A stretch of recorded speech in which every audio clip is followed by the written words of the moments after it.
Delray Folks is not waiting for the bus. He's waiting for his grandmother to bring his 3-year-old son to the bus stop for a visit. Delray can't live with his son because the public housing authority where his family lives says Delray is a criminal and unsafe, but he has no criminal convictions. So Delray must wait at the bus stop just off the property line. Delray wants to be an active father, but an arrest years ago put Delray on the ban list, and he can't get off. Delray was playing video games at a friend's house when there was a drug raid. I didn't do nothing wrong. This was in the wrong place at the wrong time.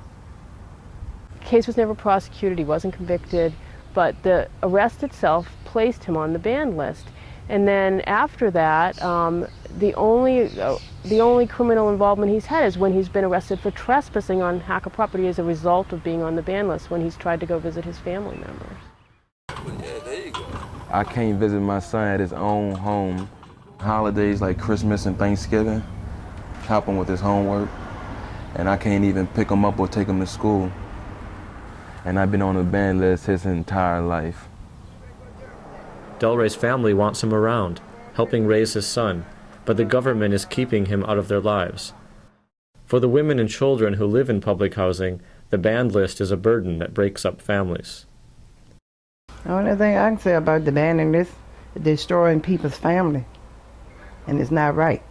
I don't mind the banning list if it was something that you did serious, like killing somebody on a property, shooting, something like that. But my kids are not criminals.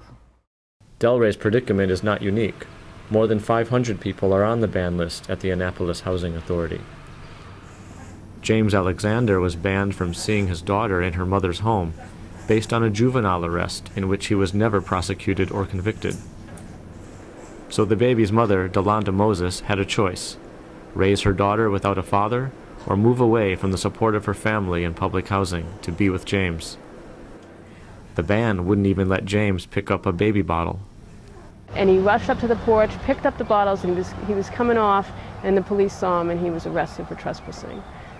He'd only been on the property for a minute, and it was completely innocent. He was just trying to help his daughter. But that just led to a criminal arrest, and now he's being prosecuted. Yeah, I'm trying to be a good father, and I don't know. I just try to stay out of trouble. James played football and basketball in high school. He wants to go to college so he can be a nurse. It's important to me that James be involved because I want her to have a father in her life. You know, everybody don't have fathers in their life and nothing like that, and I want to be a family. That's why we kept the baby, so we can be a family, not to get separated. So the reality is very far from the abstract goal, which is a laudable one, of making public housing safer. It just ends up making things more difficult for these women who are trying to raise their children and do so with the support of their families.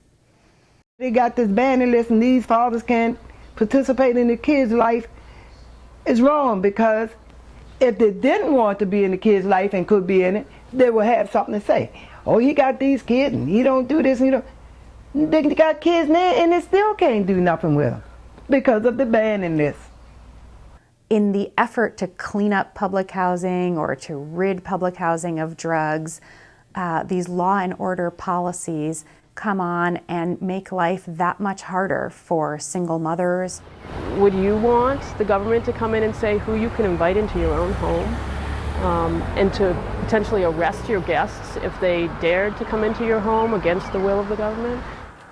I feel sad and depressed sometimes because I want to be there for them.